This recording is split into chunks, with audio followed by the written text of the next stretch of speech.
Welcome to Carpool Conversations, where our goal is to equip parents to have meaningful, Christ-centered conversations with their kids. I'm Amy Lowe. And I am Sara Jones, and today we're going to be talking about stepfamilies.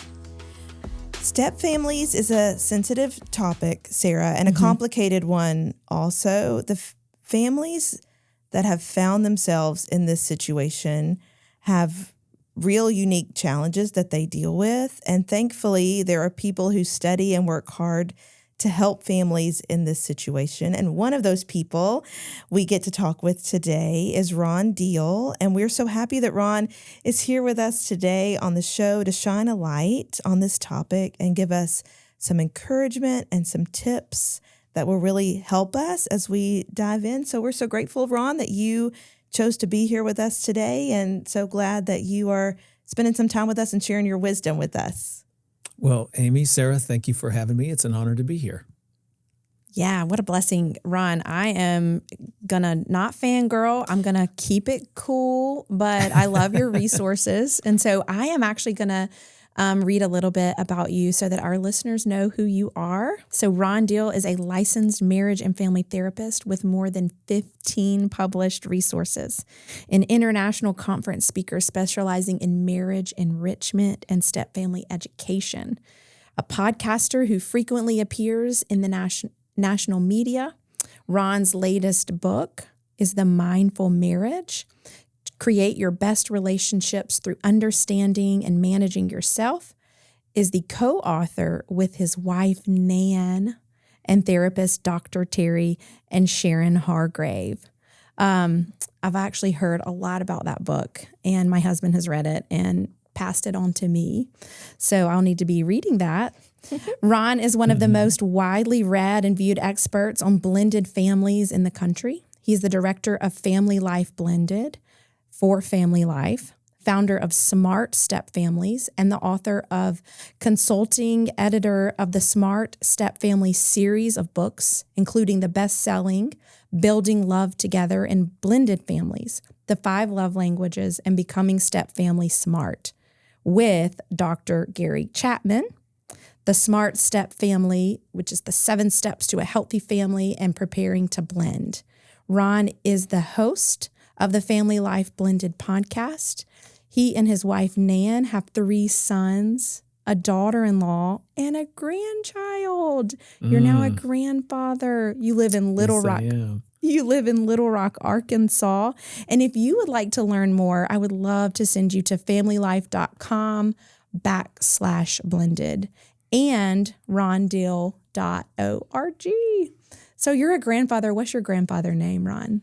Oh, my goodness. Well, you got to understand my last name is Deal.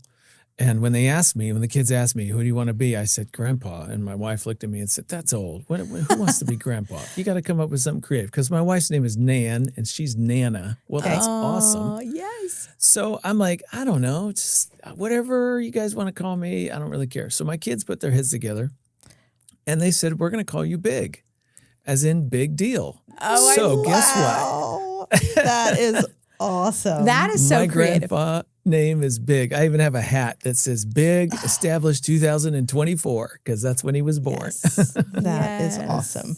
The best grandpa name. Sweet. Well, Big Deal. I would like for you to tell us about your family. And then so you're obviously in a grandparenting stage, but I would love to know, what is your favorite part about parenting grown kids? Oh, yeah. Okay. Well, you're not parenting anymore, really. Right. Nan and I have been married for 39 years. We have 3 boys, Braden, Connor, and Brennan. Our oldest is married and has given us our first grandson, who is just 7.5 months. So we are just getting into this grandparent mode, but they were just with us this past weekend, and we absolutely love being with Austin. It's so much fun. One of the things I'm enjoying is watching my son be a dad. It is so clear that my grandson lights up when his dad, my son, walks in the room. You can see that bond. And it is such a joy to my heart to see this next generation. And I also know he's getting a little payback, and I feel good about that. That's right. Because, right. at this point, they're not getting sleep. and all that a young child gives you is snot, poop, and Yeah. Yeah. keeping you awake. So it's a little bit of fun to watch him not suffer, but just struggle a little bit and go through those things. And it's like, he is now gaining an appreciation for life and struggle, and how you love something that you just can't. You don't think you could love any more than you do with your own children. And it's such a precious thing to see that happening. That's beautiful. I did that. I called my parents and cried and said, I did not appreciate you until I had my own. That's right. That's the way it works. It is. But bravo for you for doing that, Yes. Yeah. Makes you appreciate. It does. I love that, Ron. Well, today we have you here to talk about, something that is near and dear to your heart that you speak on a lot. Blended families and the unique challenges that come with it. And maybe you're listening and you're not in a blended family. I bet this information is still going to be helpful to you. And this gives you eyes to see the challenges that blended families have. And even if your immediate family isn't a step family, I bet you have extended family members or close friends that this might apply to. For me, my family, me and my husband are still married. We have our kids. So we're not in a nuclear blended family, but both my parents, they got divorced and remarried. My brother has gotten divorced and remarried. So we have step family all around us. And so I'm excited to learn from you for that reason, because I want to show up well for them and to understand what they're coming to and coming with.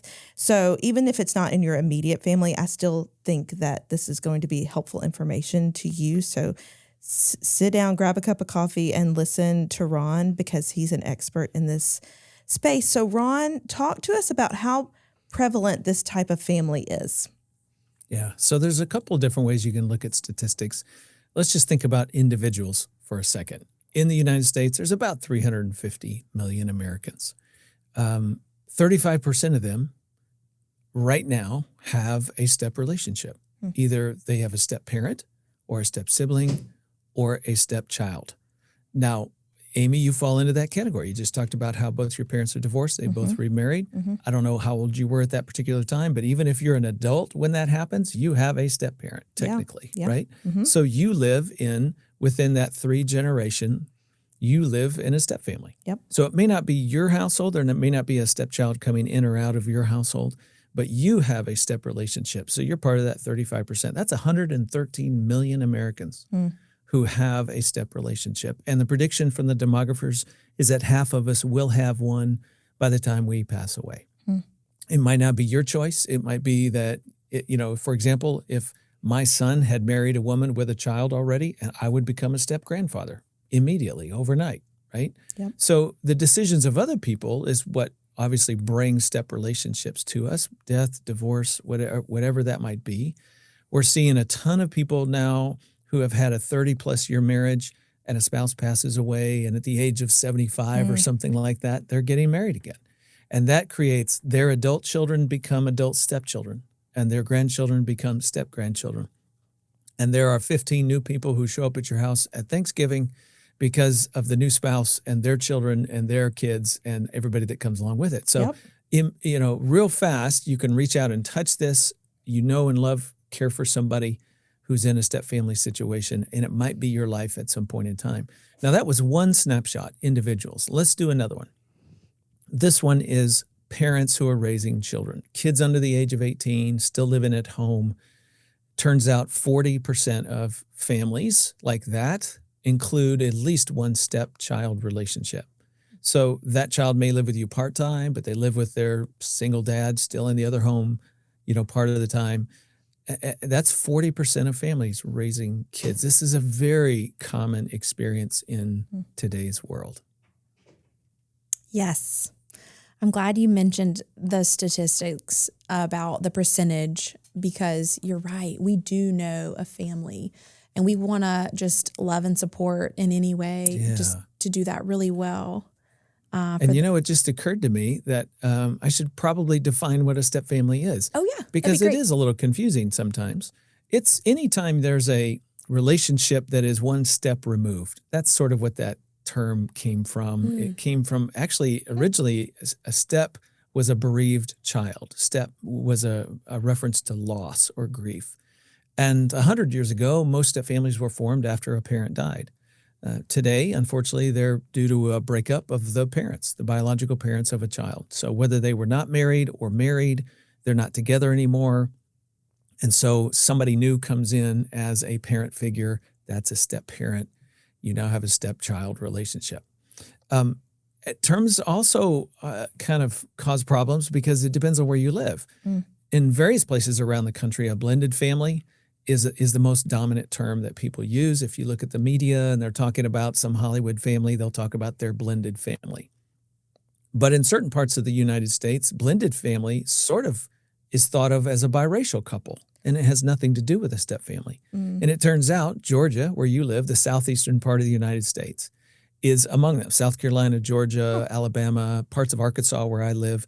If you say the term blended family, people immediately think of a biracial couple, not necessarily of a step family. Okay. So does get a little confusing at times, but we're really talking about the same thing. Blended family, step family, just two different terms that people use. Good. I love to be educated. Thank you, Ron.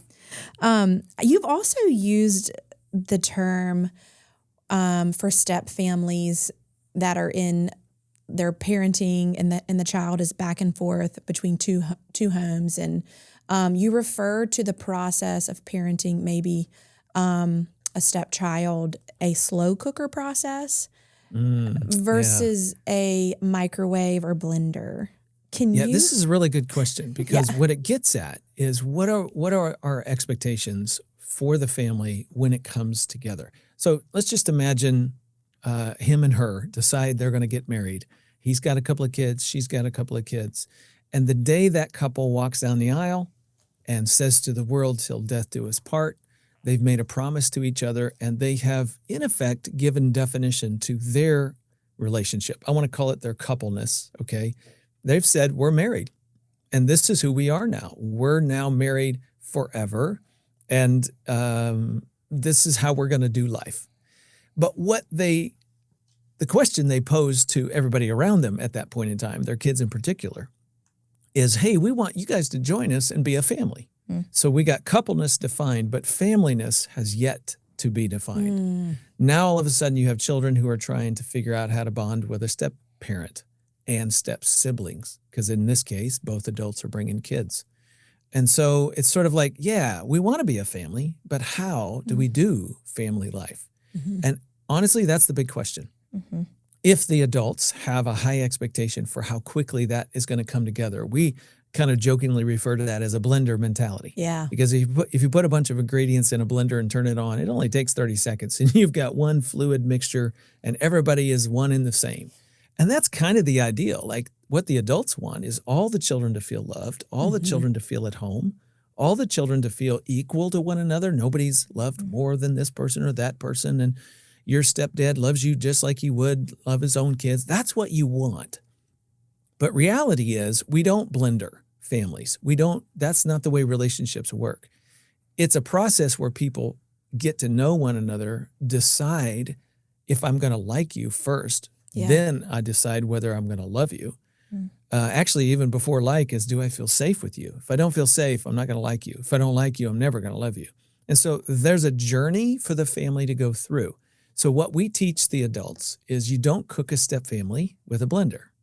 You need to cook it with a crock-pot. Now, crock-pots, sometimes called slow cookers, how do they work? Well, most people throw a bunch of ingredients in there before they head off to the office and they put the lid on and turn it on and walk away. And what happens? Over the next 6 to 8 hours, all the ingredients eventually, slow cooker, it's a slow process. They eventually warm up, they eventually soften, and they eventually begin to share of themselves with the other ingredients. And by the time you come home, it's already combined. It's done its work. It's become something new and different. It now has an identity that is the mixture of all those ingredients, and it's delicious. But that takes 6 or 8 hours. If you turned it on and walked away for 10 minutes and came back and said, you're done, right? Okay, it's time to eat. somebody's going to the hospital. It is Yeah. not finished. The meat is not done. It's still raw. This is far from delicious. This is parallel to step-family living.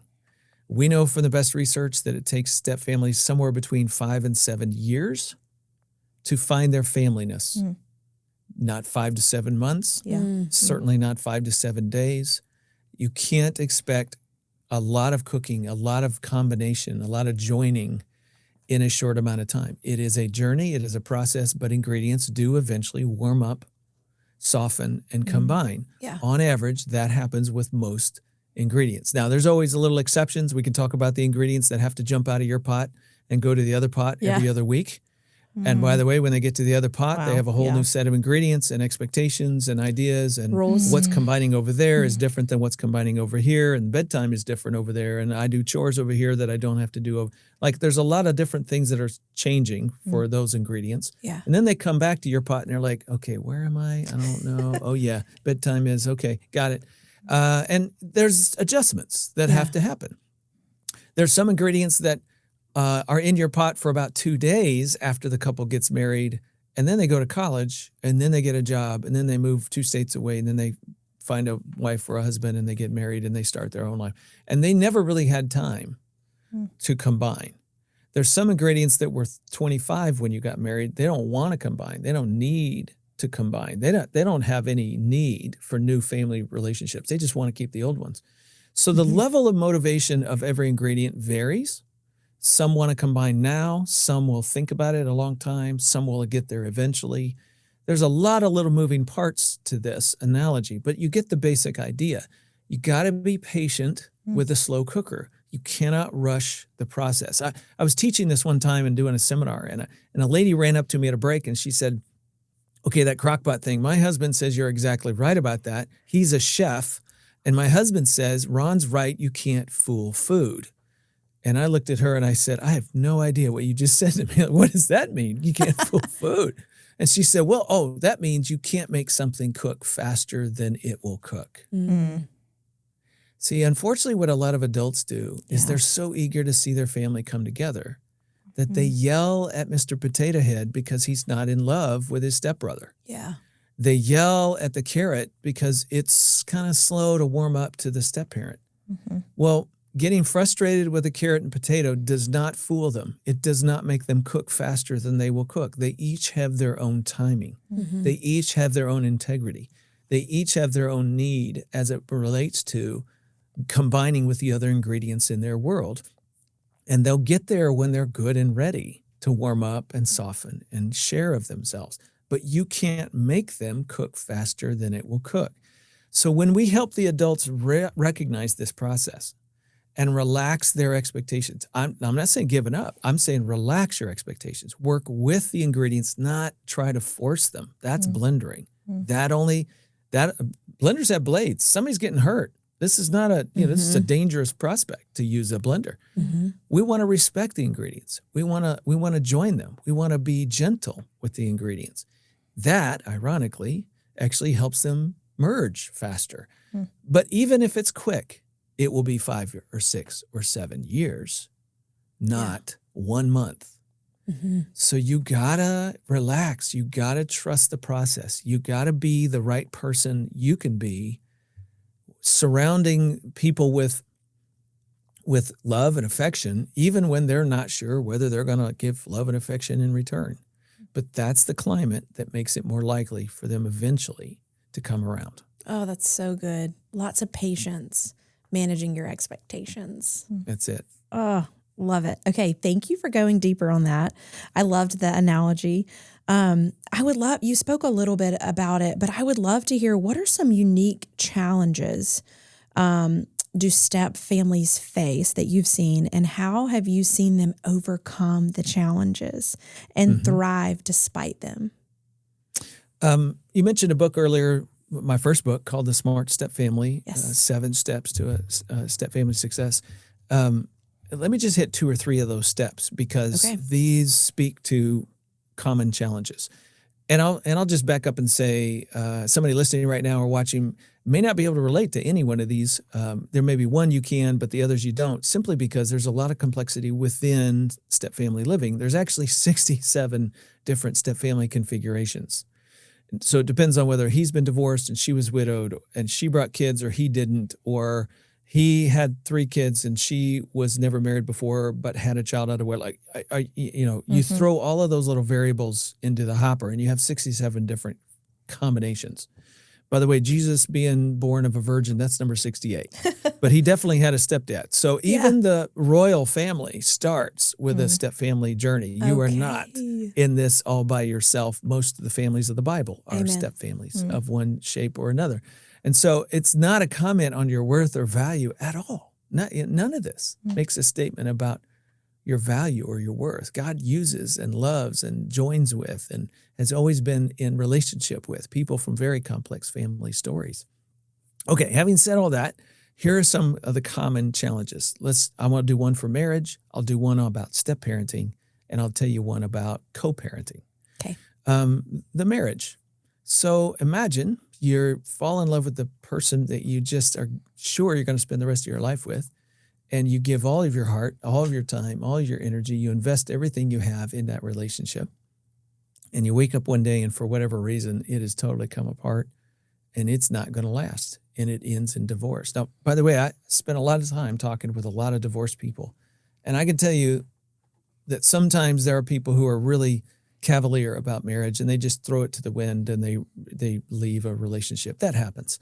But the vast majority of people that I've been around who have been divorced for whatever reason, they did not want that to happen.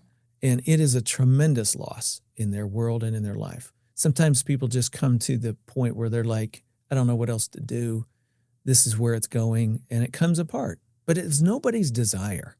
I say that to say it's hard, and your heart takes a hit.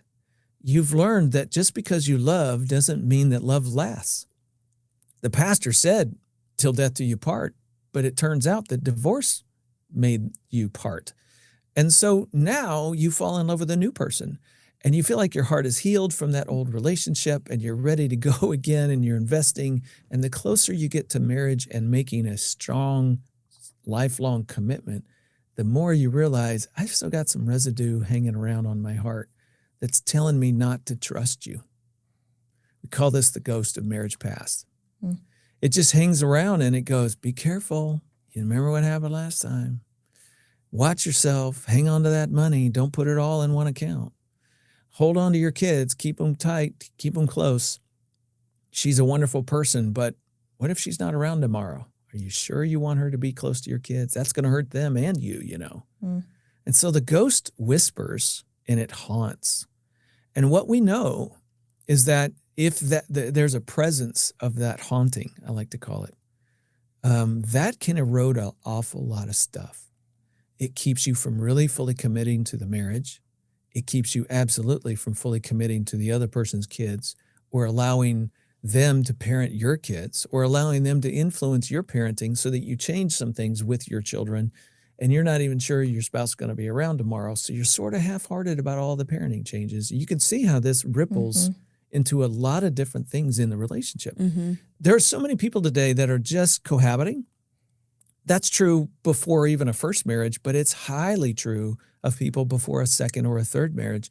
Why? Because the ghost is hanging around and it's telling you, protect yourself. Now, here's the thing I want to say to people. You can protect yourself. You can keep your new partner at arm's length. You can just live together. But guess what? That inadvertently makes you more susceptible to more pain and heartache than if you get fully committed.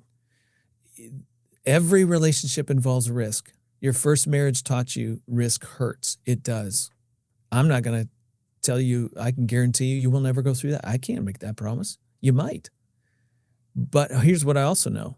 If you don't make commitments, if you don't go in deep, then you don't have a chance at having a lifelong love. And so at some point you have to look at risk, square in the eyes and say, yeah, I'm going to do it anyway. And you have to do the hard work of loving deeply. That is a massive restrainer of familyness. You'll never cook in your crock pot. It's like unplugging the crock pot. If you won't choose risk, it's like unplugging the crock pot. No more cooking. Nothing really goes anywhere. So that's number one, because if the marriage doesn't work, the family doesn't have a chance. That's good. Second one is about step-parenting. Step-parenting is about as different from biological parenting as is riding a bicycle is from driving a car. They're both vehicles. They can both take you from point A to point B. Car's a lot faster and boy, is it a lot safer. If you get hit on the side by somebody, get sideswiped, you're kind of protected. You know, you got this big cage around you called the car. But if you're riding on a bicycle and somebody sideswipes you, you are really vulnerable, right? Step parenting is vulnerable. You come in as this person who's loving and giving and serving and trying to bond with these kids, and your motivation on a scale of 1 to 10 is like a 9.9. You want to love, you want a family, you want them to feel safe and comfortable with you, and you got high hopes. And then you meet a kid who's on the scale of 1 to 10 is a 3. You know, they kind of like you, and there's certain things about you they're cool with. And every once in a while they let you in, and you're thinking, oh, they're warming up. But then they kind of go cold. And you're like, they don't let me into the important stuff in their world. And when I tell them, would you please clean up your mess and put away your dishes after dinner, like they look at me like I have 3 eyes. Like who are you to tell me what to do? And all of a sudden authority is questioned. And so the step parent's going, I don't know where I fit. You know, here I am trying to help, trying to love, but it doesn't seem to be reciprocated. I don't know where this leaves me. And it's a very vulnerable, difficult, rocky space. Not all kids are 3. Some kids are 7s, 8s, some are 5s, but every once in a while you got a 3. And it's just difficult. And so because step parenting is ambiguous and it's uncertain, you really need a lot of support. And the number one thing we teach is you got to be working in concert with your spouse, the biological parent. So if you're a stepmom, the bio dad is the guy who gives you credibility in the home. He's the person who sets you up to be successful because he tells his children, look, I know she's not your mom, but she is my wife, and you're going to be kind to her. You don't have to like her. You don't have to love her. Notice, that's a crock-pot comment. You don't have to like her. A blender comment would be, and you're going to love her whether you want to or not, which just sounds ludicrous when you say it out loud, right? Of course, you can't make anybody love anybody. That's their decision, right? But a crock-pot mentality says you don't have to like her. You don't have to, but you are going to be kind to my wife. And you're just setting up this relationship to have a chance between your children and your new wife. And so the stepmom gets support from the dad. And that's sort of the teamwork approach we want to help people with, because then step-parents have a chance in the crock-pot to eventually find their way to a place where they're connected and kids feel safe with you and they're beginning to like you and you're starting to find a few things about them that you like. And it becomes a genuine, authentic relationship over time. And what we know is that the long-term play for step-parents who travel that path well, and the crock-pot gives you time and space to really bond with each other, there can be amazing relationships between step-parents and stepchildren. But that's a journey, and that honeymoon comes at the end of the journey, not necessarily at the beginning, right? It's a result of the crock-potting process. Yeah. And so when you know what you're doing and what you're going for and how to get there, things go a whole lot better. Now, let me throw one more in there, and then I'll love for the two of you to react to all this, because yes, I'm throwing a bunch at you guys, right? Yep. This is a lot of moving parts. And so let me just throw one more, and that's co-parenting. For most people in blended family situations, they have a child who's moving to another household part-time. Every other weekend, or once a week with you, a week over there, whatever the case is. Sometimes the other parent lives a long ways away, and so they're with you 9 months, and then they go to the other home for the summertime. Whatever that circumstance is, you know you're sharing the parenting responsibilities with a former spouse, let's just say. Could have been an ex you never married, but yeah, there they are. That's co-parenting. And that really complicates the parenting process. So you got a parent and a step-parent. Let's keep this scenario. Dad and stepmom living in a home together, and biological mom is living in the other home. Well, here's some what ifs. What if biological mom in the other home hates the idea of her kids spending time with the stepmom. So she makes a little derogatory remarks to the kids, oh, you're over here at Dad's house. What does she cook for you guys? And it sends a message loud and clear. Love me, don't love her.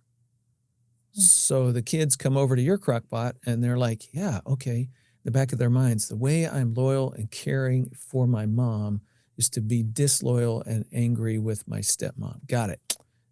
I'm on task. And there's at least one kid who's more than happy to do that because of their loyalty to their mother. Yeah. Well, that's obviously game playing. And if you look at it from the outside, anybody listening right now would say, oh, that's making the child your little soldier in your war. Yep, that's exactly what that is. Yeah. And the child's going to suffer for it. But it also makes step-parenting really hard for the stepmom. And it also means dad finds himself having to get on to his kid for being disrespectful to his wife because he's already told him, you're going to be kind. And they're not being kind. And so now he's having to be dad. And he's upset about that. And he knows it has something to do with his ex, what she's saying to the kids. And now he's got to try to call her and have a conversation. And they got to try to figure out a plan. And he wants her to be more happy and more decent toward his wife than she wants. You can see how ripe this is for conflict, how difficult it is. Co-parenting that's done well requires two people who couldn't live together and broke up for whatever reason to cooperate now and get along. You can see that's a challenge, even on its face.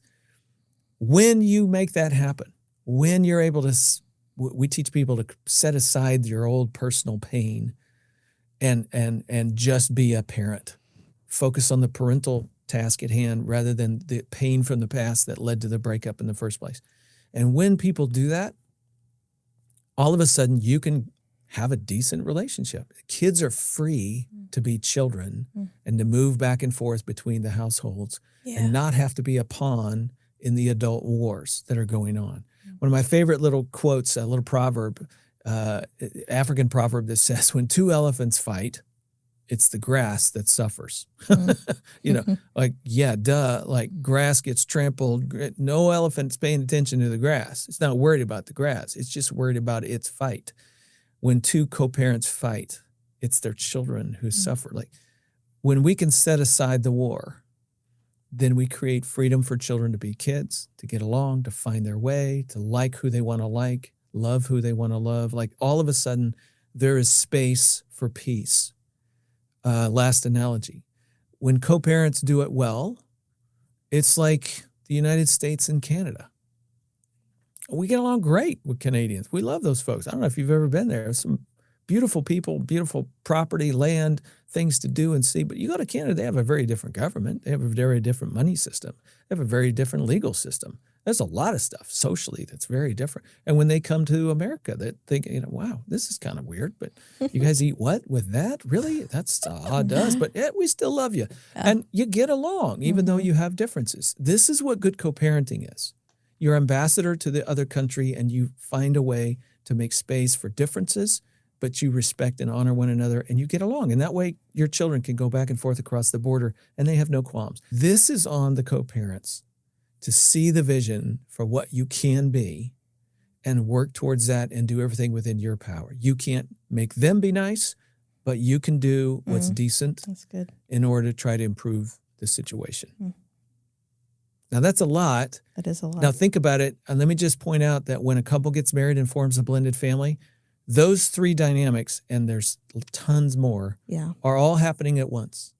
You're trying to navigate your ghost while learning how to be a step parent and a parent team while navigating the space with your co-parent other household. That's just three big ones. Yeah. We haven't talked about grief. Everybody comes into the family with sadness over something that happened in the past. Children in particular are sad about what they've lost. Dad died. Mom and dad broke up. I don't get to see my half-brother, sister, cousin, friends anymore. I don't go to that church anymore. I don't go to that school anymore. I had to move into it. Like there's just sadness rippled over 1,000 times. Yeah. And now you're asking me to be happy and like you. Like, so on day one, this is tough stuff for adults and for kids. And so it requires some patience.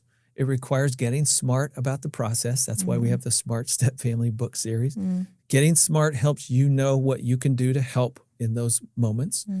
And eventually the ingredients, believe it or not, actually warm up, soften, and begin to share of themselves in spite of all that. Yeah. But it does take time. Yeah. So react. I think. What are you thinking? What would you say, Sarah? I have so much. I have so much to say. We have a cousin that is our favorite, my daughter's favorite human, and to see my child walk through sadness when she can't come to a family function. That just happened this weekend, and we got to the family event, and my daughter finds me with big tears in her eyes, and she said, "You said she was going to be here, and she's not." And I'm like, "I know. She's at her mom's house this weekend. I did not know. I'm so sorry."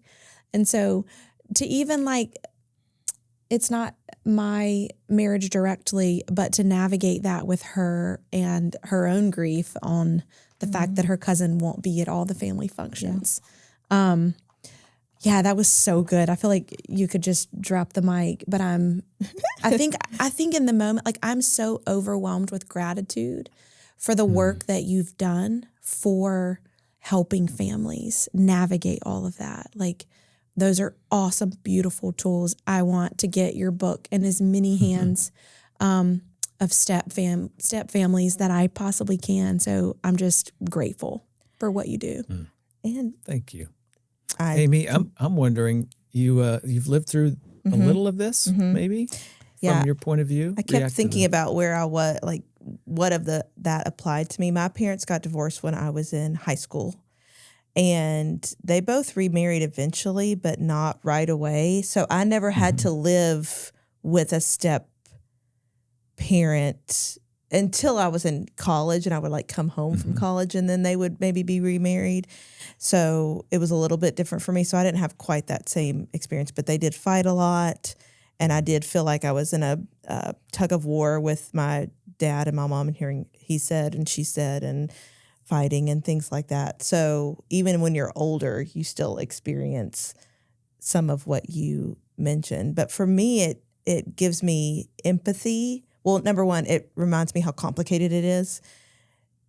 It's just complicated and multifaceted, just like you mentioned. But also it just gives me empathy for what they're going through that maybe they didn't ask for or want, and now they're having to navigate, and it's messy and hard. But what I heard you say is just figuring out a way to prioritize that child that's in your house, and rise above anything that you have with your ex-spouse, so that you can for the good of that child. And hopefully that helps reset parents, because we love our kids so much and we want what's best for them. And so I'm never going to forget the elephants in the grass.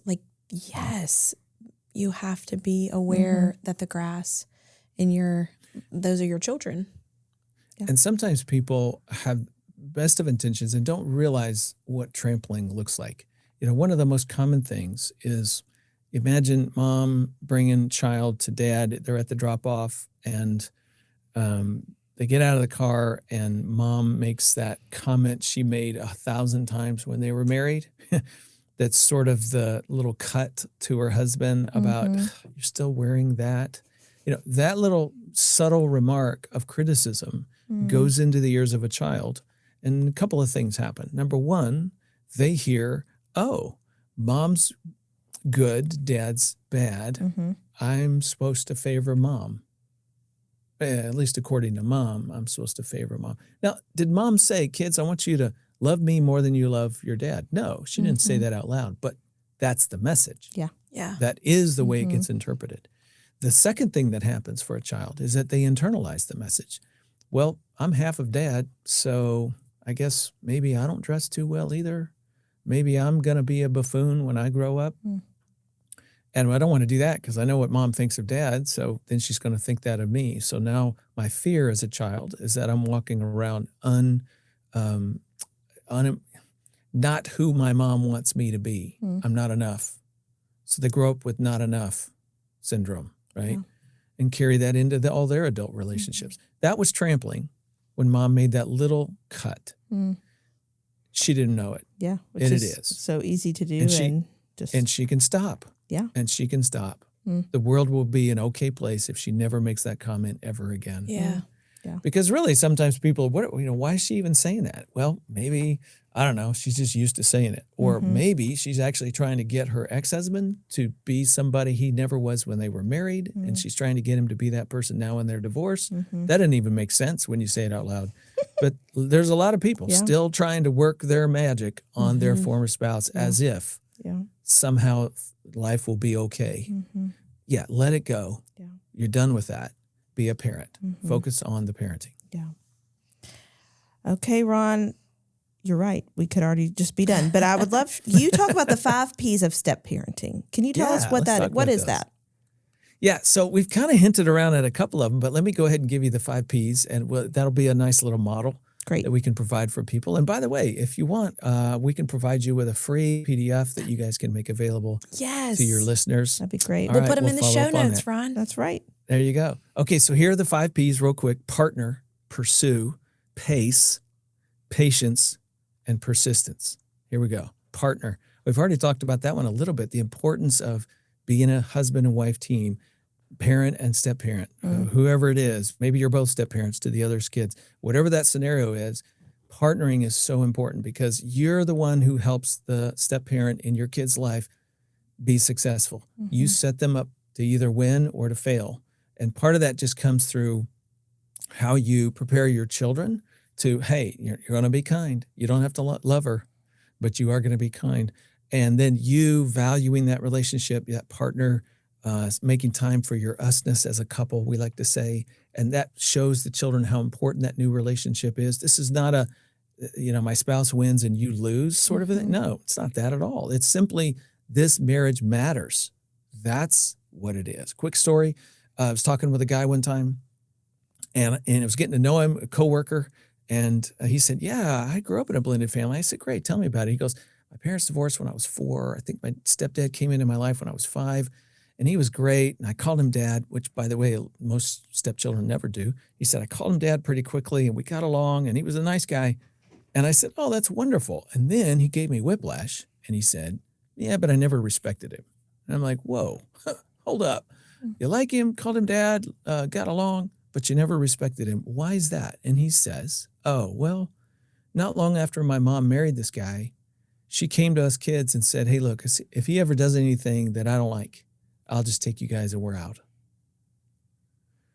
Oh, it's very clear. Mom doesn't respect him. I don't have to. Mom doesn't think he's a permanent fixture in my life. I don't need to really think of him in that fashion at all. Mom's got him second best behind us. Clearly, I don't have to honor him as an important person in my life. This is what the biological parent does. You either set your spouse up for failure in that case or to win. Yeah. So partnering is really important, not just for you as a couple, but the whole family. Okay, pursue. So step parent, you're going to pursue a relationship with your stepchildren. But remember, you're a 9 on a 10 motivation scale, and they're a 5 or a 4 or a 7 or a 3. They're not a 9. So you've got to pace with them. There you go. You're going to pursue relationship, but that's the 3rd P. You're going to pace at their level. So if they're a 5, you got to drop to a 5. In my book with Gary Chapman, where we took his love language principles, here's a good example of how love languages applies to pursuing and pace. You figure out your stepchild's love language is physical touch. Well, you watch them hug everybody. They seem to enjoy hugs, and their biological mom can hug them all the time. And you, the stepdad, are thinking, okay, hugs. I'm in for that. You're a 9, right? But then you go to hug this kid, and he's a 5. And he's like, yeah, not you. No, sorry. Thanks. Yeah. No, thanks. No, that's weird. Don't want it. What are you doing? Get off me. He bristles. Well, if you're not understanding pursue and pace as a step parent, you feel rejected in this moment. You feel defeated. You feel like, what hope is there? And I'm doing all this stuff for this kid. I'm trying hard, and he won't let me in, and then you just get mad. Not helpful. Not helpful. If you think crock-pot, you're going, wow, he's a 5. What do you do with somebody whose love language is physical touch, but you're not deeply intimate with that person yet? If you walked up to a stranger and said, oh, physical touch, huh? Come here, give me a bear hug. They're going to push you away quick. They don't know you. You don't have that kind of relationship. You got to honor where you're at. So a 5 for this kid may look like a fist bump, and that's all you get. It may look like an elbow bump. It may look like you maybe get to sit beside each other and watch movies and laugh together. But it's not a bear hug. Not today. But you're trusting the crock-pot that eventually it might become that. Might. Maybe it won't. Ever. You got to be okay with maybe not ever. Yeah. You take it as it comes and just pace with the child. And as they become more open, you become more open, and you let the relationship evolve. So that's pursue and pace. The last two are patience and persistence. Patience is what crock-pots demand. I can tell you story after story. You know, again, the eagerness of step-parents is marvelous. It's beautiful. They have such big hearts. They're trying so hard. But again, it doesn't mean that that's going to be reciprocated and that it's an open door. And so patience is slowly, gently take it as it comes. If I gave you guys a task today and said, go make a new friend. You just had somebody move in 2 doors down from you. You got a new neighbor. Go make a friendship with them. Well, what you would not do, I hope, I don't know you guys well enough to know, but I don't think you would go and bang on their door and scream through it, hey, I'm your new best friend. You just don't know it yet. Let me in. I'm hungry. I want to get some food out of your refrigerator. Like, that's not going to get you a friendship, right? Right. Yeah. They're calling the cops. That's what's going to happen with that. You can't make friends that way. So what do you have to do? Well, you have to go and you have to knock on the door, and then you wait. And you wait. And you wait. And maybe somebody comes to the other side of the door and talks through the door. They don't even open it. They're just talking to you through who is it? Well, now what do you do? Well, you got to patiently find something you have in common with this new person and find some reason for them to maybe trust you enough to crack the door open. Sarah, are you with me on this? I'm with you. This is how you make friendships. Yes. This is how you also build relationships in step families. Slowly, surely, pacing, persistent, gentle, loving, long before you're loved in return. And that's tough. And that's a giving spirit. And let's just honor that. It's a beautiful thing, what step parents are doing in building this relationship. But you got to let it come to you. And that's why the persistence is there. It's just a dedication to not giving up. And there'll be days when you just absolutely want to. There's some step parents who have an incredible connection with a child because they're 3 when you came into their life, and they love you faster than you love them. Yes. And you're like, wow, this is amazing. And guess what? 3-year-olds become 16-year-olds, and they look at you one day and they go, yeah, you're not my mom. I don't really have to do what you say. And you're like, where did that come from? For 13 years, we've gotten along great. And now all of a sudden you pulled out this. And I just tell people, look, that's not rejection. That's a teenager who looked in their back pocket and found a trump card, and they can play that sucker, and it's you're not my mom, and all of a sudden they're one up on you. And that's what teenagers do. Don't give up. Just be persistent. Be that consistent presence in their life, and no, don't let them get away with that kind of crap. You know, you can call them on it, but at the same time, you don't have to feel defeated by it. Yeah. Because it's just teenage stuff. Hang in there. Let the biological parent maybe step in and do a little more than they had been doing. Get over those difficult teenage years, and you'll find out it's probably going to smooth over. And the relationship that you had built the first 13 years is still there. Yeah. Right? So even though there's hiccups, you see it for what it is. You maintain your patience and your persistence. And more often than not all the time, but more often than not, it turns into be pretty delicious. Yeah. So good. Well, Sarah, I've learned so much from this conversation. And I again, I'm so thankful for Ron and his just wealth of information on this topic. I think that people are going to be going to your website and buying your books because like we really just scratched the surface. Yeah. I think, I mean, we even had more questions, but we are just so appreciative of the wealth of information that you bring and the hope and healing that you give to these families that need it and are in just such a hard situation. And we're just really grateful for the time that you spent with us. So how do we end this, Sarah? I think my takeaway would be no matter if you're the biological parent, the step parent, in order to love the children that have been placed in your care really well is to be a patient student of their heart and modeling a lot of who Jesus was, lots of humility, slow to anger, all the fruits of the Spirit, and kind of doing your own self-awareness. I know you talk about this in the Mindful Marriage, but this is not our topic, That's right. but just doing your own work in your own heart and life. And obviously the more intimate that you are with your Heavenly Father, with Jesus, you can just be that for the kids that you're loving really well. And when it's really difficult to love them. Yeah. So, gosh, I'm so grateful. Y'all check out his website, his book, get his book. It's so good. Lots of information for families. Ron, big. I wanted you to know we end with a question. And so we have 2 questions today. One for families that they can talk with their kids that they do not have, they're not a blended family. So I have one question for them and then one question for a family that is blended, that have step parents. So we end with a question so that our families can just be really intentional. You can learn a lot about your kids and how they answer, I think, or that's been my experience. But the first question for those who are not a blended family, who do you know that might be in a blended family and what kind of questions do you have? I think this is a great question for love and support for those friends that we love really well, the cousins, the friends at school. And so this other question for families that are blended is, what are some benefits of us having a blended family? And I think to look through the lens of what is good. Positive. Yeah. What is good and positive. So we're ridiculously grateful for the work that you do. And thank you so much, Ron, for being with us today. Oh, thank you. It's been a lot of fun. A joy. Yeah. Thanks for listening, y'all. We'll see you next time.